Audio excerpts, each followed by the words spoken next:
Hello Internet, I'm J-Funk, and this is my guide to heroic and mythic Rasha'nan. Rasha'nan makes a return from the Dawnbreaker dungeon as the 4th raid boss, and if you're familiar with the dungeon fight, you'll notice some similarities here.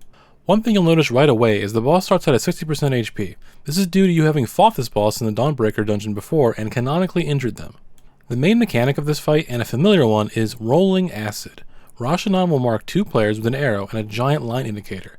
The player needs to move out of the raid towards the direction their line indicator is going before their debuff expires.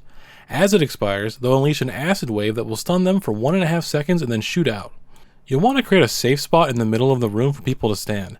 The waves also dissolve any sticky webs that remain and leave some acid pools instead. The boss will mark several players with spinneret strands. You'll want to move away from the raid with this, preferably towards the side or back of the room, and then when the debuff expires, move out of the circle to snap your strand.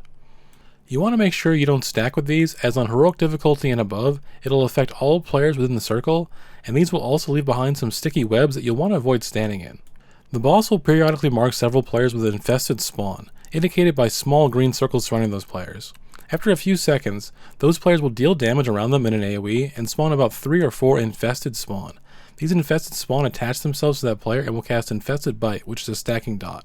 Once again, you'll want to move out with the initial green circle you get, but then move into the group after the initial debuff expires so you can stack the infested spawn attached to you, making them more easily killed and crowd controlled. AoE stuns and grips are very useful here. The tank mechanic on this fight is called Savage Assault.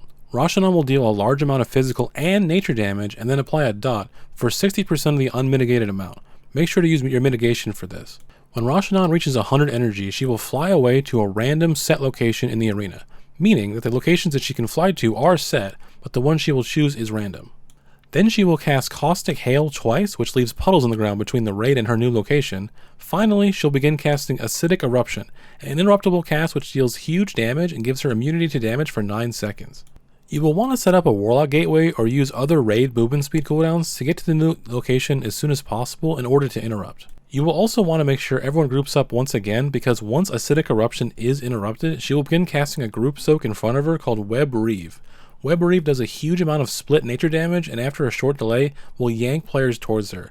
At least 3 players need to soak this, but ideally, everyone in the raid soaks this, as the strength of the pull is dictated by how many people soak this. Once this is complete, the phase will repeat until the boss is defeated. She will fly to new locations, but it's the same mechanics otherwise. On Mythic, there are a few changes. Rolling Acid will now debuff 3 players up from 2. This will result in a triangle formation with the ensuing waves. The boss will periodically spew webs in a frontal cone with enveloping webs. Make sure to move out of this, as the cast can be pretty quick if you aren't paying attention. The TLDR of this fight is as follows. Move out in the correct direction with Rolling Acid. Move out with Spinneret Strand. Move out with Infested Spawn, then move back in once they add spawn. Interrupt Acidic Eruption, and soak Web Reeve. On Mythic, dodge enveloping webs. That does it for this video. Thanks for watching, and I hope to see you in the next one.